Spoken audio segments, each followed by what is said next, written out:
ಏನು ಸದ್ಯಕ್ಕೆ ಬಹಳ ಒಂದು ಚರ್ಚೆಯಲ್ಲಿರುವಂತ ವಿಚಾರ ಅಂತ ಅಂದ್ರೆ ದರ್ಶನ್ ಅವರ ವಿಚಾರವಾಗಿ ನೀವು ಒಂದು ಟ್ವೀಟ್ ಮಾಡಿದ್ದೆ. ಅಂದ್ರೆ ಎಲ್ಲವೂ ಕೂಡ ಪಾರದರ್ಶಕವಾಗಿರಬೇಕು ಅಂತ. ನಾನು ಆ ಕೇಸ್ ಬಗ್ಗೆ ಮಾತ್ರ ಹೇಳ್ತಿಲ್ಲ, ಜನರಲ್ ಗೊತ್ತಾಯ್ತು, ಯಾರೇ ಸಾಮಾನ್ಯ ಆಗ್ಲಿ ಅಥವಾ ಒಬ್ಬ ಸೆಲೆಬ್ರಿಟಿ ಆಗ್ಲಿ. ಇಲ್ಲ ಯೂಶಲಿ ಅದು ನನಗೆ ಬರೀ ಆ ಕೇಸ್ ಅಂತಲ್ಲ, ನಾನು ಯಾವಾಗಲೂ ಹೇಳೋದು ಆಕ್ಚುಲಿ ಯಾವ್ದಾರ ಒಂದು ಪಬ್ಲಿಕ್ ಫಿಗರ್ದು ಪಬ್ಲಿಕ್ ಫಂಡ್ಸ್ ಪಬ್ಲಿಕ್ ಇದಾದಾಗ ಪಬ್ಲಿಕ್ ರೈಟ್ಸ್ ಇರುತ್ತೆ ಅಂತ ತಿಳ್ಕೊಳ್ಳೋದಕ್ಕೆ ಅಲ್ವಾ. ಸೊ ಅದರಿಂದ ಅದು ಪಬ್ಲಿಕ್ ಅಂತ ಬಂದಾಗ ಅದು ಟ್ರಾನ್ಸ್ಪರೆಂಟ್ ಆಗಿದ್ರೆ ಒಳ್ಳೇದು ಅಂತ ಆಕ್ಚುಲಿ. ಅದೇ ಒಂದು ಪರ್ಸನಲ್ ಅನ್ಕೊಳ್ಳಿ, ನಿಮ್ ವಿಷಯದಲ್ಲಿ ನಿಮ್ ಪರ್ಸನಲ್ ಏನೋ ಒಂದು ಕೇಸ್ ಆಗಿದೆ ಅಂದ್ರೆ ನಿಮ್ಗೆ ಆ ರೈಟ್ಸ್ ಇರುತ್ತೆ ಅಲ್ವಾ. ನಾನೊಬ್ಬ ಗವರ್ಮೆಂಟ್ ಅಫಿಷಿಯಲ್ ಆಗಿ ನಾನು ಡಿಪಾರ್ಟ್ಮೆಂಟ್ ಇಂದ ನಿಮಗೆ ನಾನು ಪ್ರತಿಯೊಂದು ಕೊಡಬೇಕು. ಏನೇ ಒಂದು ನಿಮ್ಮ ವಿಚಾರಗಳು, ನೀವೊಂದು ಕಂಪ್ಲೇಂಟ್ ಕೊಟ್ಟಿದ್ದೀರಾ, ಅದ್ರದ್ದು ಏನೇನು ನಾನು ಮಾಡಿದ್ದೀನಿ ಅನ್ನೋದು ನಿಮಗೆ ಪ್ರತಿಯೊಂದು ಮಾಹಿತಿನೂ ನಾನು ಕೊಡಬೇಕು. ಗೊತ್ತಿಲ್ಲ ಅದು ಕೊಡ್ತಾರೋ ಆಕ್ಚುಲಿ, ಇವಾಗ ಕೊಡೋ ಸಿಸ್ಟಮ್ ಇದೆಯೋ ಅಥವಾ ಕೊಡಲ್ವೋ, ಅದು ಕೊಟ್ರೇನು ಇದಾಗುತ್ತೆ ಅಂತ ಗೊತ್ತಿಲ್ಲ ನನಗೆ. But what I felt is that actually ಖಂಡಿತ ಅವ್ರಿಗೆ ರೈಟ್ಸ್ ಇರುತ್ತದು. ಯಾಕಂದ್ರೆ ಎಷ್ಟೋ ಈ ಕನ್ಫ್ಯೂಷನ್ಗಳೆಲ್ಲ ಇದಾಗತ್ತೆ ಆಕ್ಚುಲಿ. ಕ್ಲಿಯರ್ ಆಯ್ತಾ? ಈಗ ನಮ್ಮಲ್ಲೇ ಒಂದು ಘಟನೆ ನಡೆದಾಗ ನನಗೂ ಆತಂಕಗಳಿರುತ್ತಲ್ಲ, ಏನ್ ಕತೆನೋ ಅಂತ. ನನಗೊಂದೆಲ್ಲ ಒಂದು ಸಣ್ಣದೊಂದು ನನಗೆ ನಾನು ಪರ್ಸನಲ್ ಆಗಿ ನಾನು ಹೇಳ್ತಿರೋದು.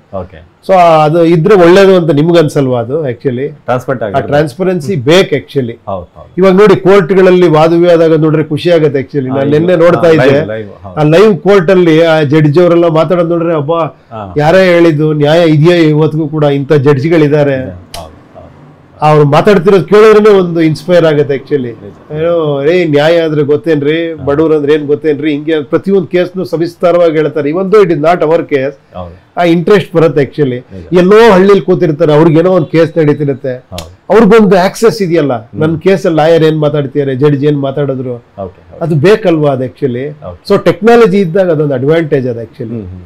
ಫಸ್ಟ್ ಅದನ್ನು ಇರ್ಲಿಲ್ಲ, ಕೋರ್ಟ್ದೆಲ್ಲ ಮಾಡೋಂಗಿಲ್ಲ ಅಂತಿತ್ತು. ಬಟ್ ಟೆಕ್ನಾಲಜಿ ಬಂದಾಗ ಅದನ್ನ ಓಪನ್ ಮಾಡಿದ್ದಾರೆ. ಆತರ ಬರ್ತಾ ಎಲ್ಲ ಆಗತ್ತೆ ಅನ್ಸುತ್ತೆ ಆಕ್ಚುಲಿ. ಬಟ್ ನೀವು ಕೂಡ ಕ್ಲೋಸ್ ಆಗಿದ್ದಂತವ್ರು, ಅನಾಥರಲ್ಲಿ ಆಕ್ಟ್ ಮಾಡಿದ್ರಿ. ಈ ಸುದ್ದಿ ಕೇಳಿದಾಗ ಫಸ್ಟ್ ರಿಯಾಕ್ಷನ್ ಏನಿತ್ತು ನಿಮ್ಗೆ ಅಂತ? ಅಲ್ಲ ಖಂಡಿತ ಅದನ್ನ ಹೇಳ್ಬೇಕಾ, ಬೇಜಾರಾಗೇ ಆಗತ್ತಲ್ವ ಯಾರಿಗೇ ಆದ್ರೂ.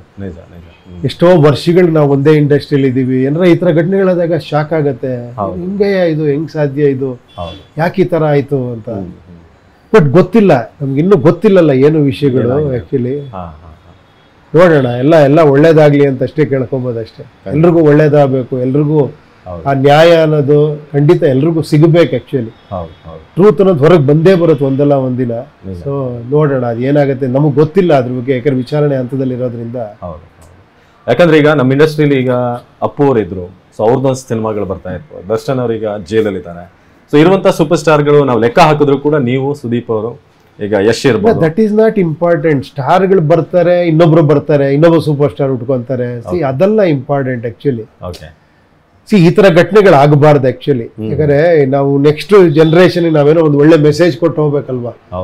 ಸೊ ಅದೊಂದು ಬೇಜಾರು ಅನ್ಸುತ್ತೆ ಆಕ್ಚುಲಿ, ಯಾಕೆ ಈ ತರ ಆಗ್ತಾ ಇದೆ ಅಂತ. ಅಟ್ಲೀಸ್ಟ್ ಈ ಘಟನೆಯಿಂದ ಏನಾದ್ರೂ ಒಂದು ಪರಿವರ್ತನೆ ಆಗ್ಬೋದು ಅಂತ ಅನ್ಸುತ್ತಾ ಮುಂದೆ, ಇನ್ ಫ್ಯೂಚರ್ ಅವರ ಲೈಫಲ್ಲಿ?